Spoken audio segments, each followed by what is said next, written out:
Hello everyone. Today we'll learn how to modify the EDID of a signal source and how to crop it on the X100 Pro web control interface. After entering the web control interface, you can see the signals that we've added in the canvas view. Then, click on the device view. Select the signal source for which you want to modify the EDID. At this point, in the list on the right side, click on EDID Settings and then click on Modify EDID. Next, choose an appropriate EDID based on the resolution of our signal source and click Send. This completes the EDID modification.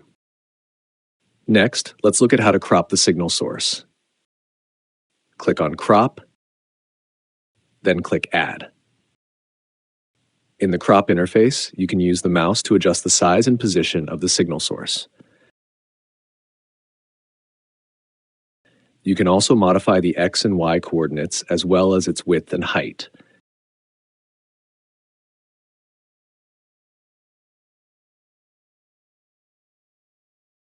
Additionally, you can rename the cropped signal source. After completing the changes, click Save. Now, the cropping of our signal source is complete. Returning to the canvas view, you'll see a downward arrow next to the signal source we added. Clicking it will reveal the cropped signal source we just created. Both of these signal sources can be used later as needed. This concludes today's setup guide. Thank you, everyone.